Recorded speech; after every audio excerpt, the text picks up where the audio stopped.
material? Então, vamos começar esse estudo dessa responsabilidade do profissional de saúde e vamos começar o nosso estudo pela responsabilidade civil. O que é isso? Que é ser responsável civilmente pelos seus atos. O Código Civil estabelece em seu artigo 186, 187, o que seria ato ilícito. Primeiro é você compreender onde é que está a ilicitude do seu ato. Quando é que você vai responder civilmente, quando você terá que reparar os eventuais danos sofridos pelo seu paciente. Entende-se por ato ilícito, ou seja, um ato contrário à lei, aquele que por uma ação ou omissão, exatamente, por omissão também você pode responder pelos danos que você venha causar ao seu paciente. Então, em razão de uma ação ou omissão voluntária, essas ações têm que ser voluntárias, aquele que venha causar dano a outra pessoa, venha lesar o direito de um indivíduo, ele poderá responder por esses danos causados ao indivíduo. Então, para que haja uma responsabilidade civil do profissional de saúde, é necessário que ele haja com ilicitude, que seu ato seja ilícito, que a sua conduta omissiva ou comissiva, uma ação ou omissão, ela seja voluntária e que venha causar danos a alguém, que venha causar prejuízos. Além da responsabilidade civil, o dever de indenizar, de reparar os danos, decorra de um ato ilícito, pode acontecer por abusividade de direito. Então, uma vez que você atua com abuso de direito, desobedecendo a ordem, os bons costumes, causando condutas contrárias à moral, você também pode responder por esses danos. Então, isso que é a responsabilidade civil. É quando você pratica a conduta, um ato ilícito, que esse ato cause dano a uma pessoa, então essa pessoa vai ter direito a ser reparado nesse dano. Então, entendeu aí como é que surge esse panorama da responsabilidade civil? Então, feita essa consideração inicial, devemos observar que há algumas classificações, algumas espécies de responsabilidade civil. A primeira classificação que nós vamos trazer aqui é classificar a responsabilidade civil contratual e extracontratual aquiliana. Responsabilidade civil contratual. O próprio nome diz, decorre de uma violação de um contrato pré-existente. Então, para haver esse dever de indenizar, ele decorre de uma violação do contrato firmado entre as partes.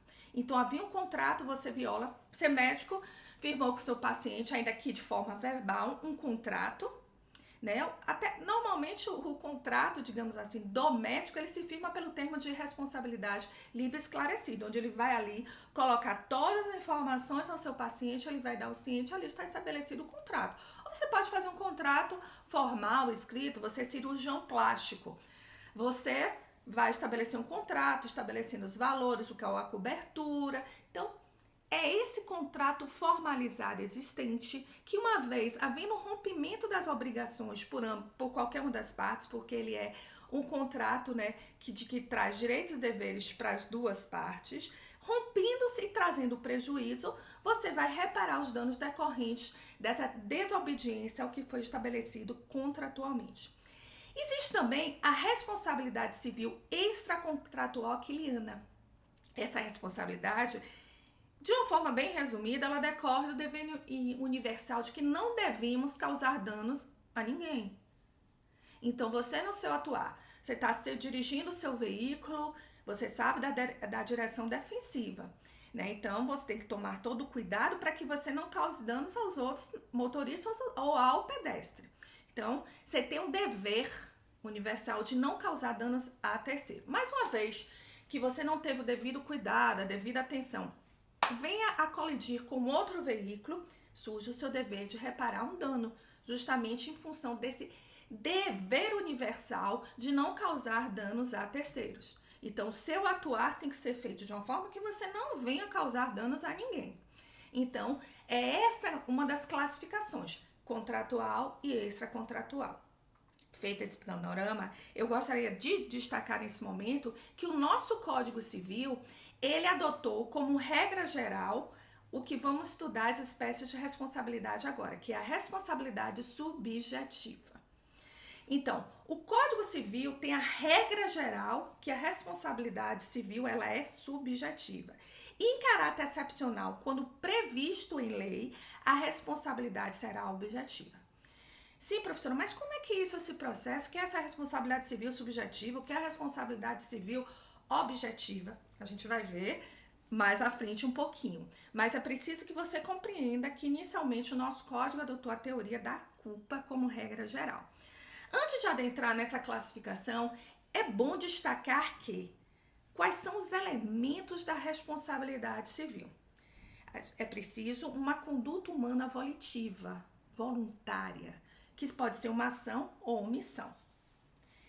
É preciso a existência de um dano, de um prejuízo. Mas é necessário também que esse dano ou esse prejuízo tenha sido causado por essa conduta, por seu atuar. Então é necessário que haja um nexo de causalidade.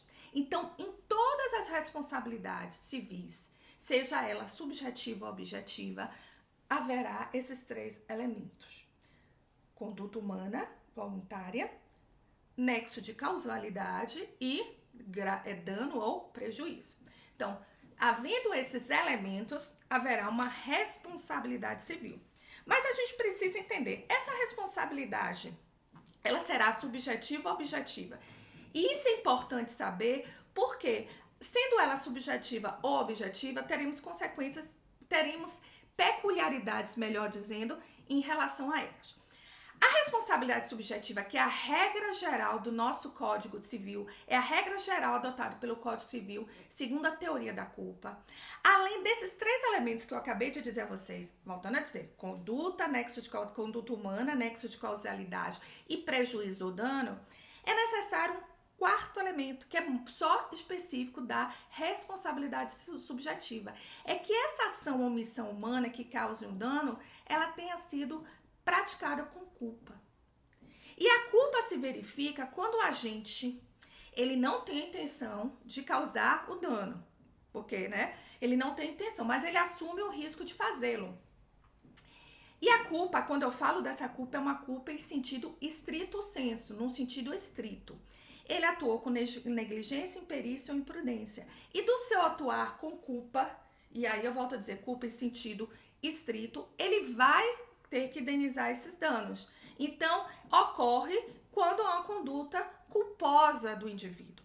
É bom destacar, nessa questão de quando a gente fala de culpa para responsabilidade civil subjetiva, entender que quando o legislador falou dessa culpa, ela falou em lato sensu, em sentido lato, em sentido amplo, englobando a culpa em sentido estrito, que é aquela praticada com negligência, imprudência e imperícia. O agente, o causador do dano, age com a negligência. O médico que ao fazer a cirurgia deixa algo no interior do abdômen, no organismo do indivíduo. Ele não retira, ele agiu de forma negligente. O médico que está no seu plantão, médico que abandona o seu plantão sem qualquer justificativa, sem uma justificativa plausível, ele abandona o seu plantão, sem deixar um médico substituto. Abandonou por completo. Então, ele vai responder civilmente de forma culposa, ele foi negligente no seu atuar. Ou no caso que o médico dá alta ao seu paciente, não era um caso de alta, ele dá alta ao paciente, ele foi imprudente no seu agir. Ou um médico ele é cirurgião geral, mas que vai fazer uma cirurgia plástica, ele não tem essa habilidade técnica para isso. E causa um dano ao paciente. Então, ele foi imperito. Então, é nesse sentido que a gente tem a culpa em sentido estrito. Agora, na questão da culpa em sentido lato, além da culpa em sentido estrito, nós vamos ter o dolo. E o dolo é o atuar intencional. Muito difícil o médico atuar com dolo, com a intenção, eu vou matar esse paciente, eu quero matar esse paciente. Então, a atuação do dolo é atuação intencional. É o que agir com o desejo, com a intenção de causar aquele dano. Você vai atuar conscientemente com a intenção de causar dano.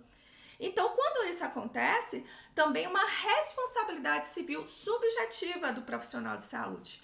Porque a culpa trazida aí pelo legislador é uma culpa em sentido lato. englobando a culpa em sentido estrito e o dolo. Então, entendeu o que é essa responsabilidade civil subjetiva? Ótimo. Vamos agora entender o que é a responsabilidade civil objetiva. Essa decorre em função do risco da atividade desenvolvida pelo agente. Né, decorre da teoria do risco. Então, como essas atividades, elas naturalmente são atividades de risco, estabeleceu-se que nos casos previstos em lei, a responsabilidade será objetiva, ou seja, ela acontece independentemente de culpa ou dolo.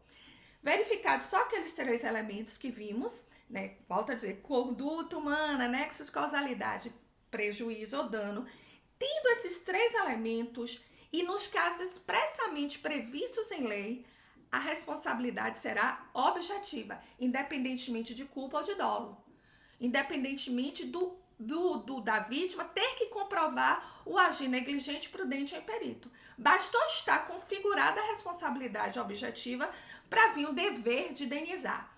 E o Código de Defesa do Consumidor, que trata das relações de consumo, lembra quando a gente estudou a questão da relação entre a operadora do plano de saúde e do segurado, do consumidor do seu produto? Essa relação é uma relação de consumo. Há um fornecedor, prestador de serviço, um fornecedor de produto, e do outro lado, como destinatário final, haverá o consumidor, que pode ser uma pessoa física ou jurídica que se coloca na função de destinatário final desse serviço ou do fornecimento de determinado produto. O fornecedor do serviço produto pode ser uma pessoa física ou uma pessoa jurídica. Então, havendo uma relação de consumo, o próprio Código de Defesa do Consumidor, o CDC, vai estabelecer que essa responsabilidade é objetiva, ok? Então, vamos parar aqui. Na nossa próxima aula, a gente continua falando sobre essa responsabilidade objetiva. Até mais!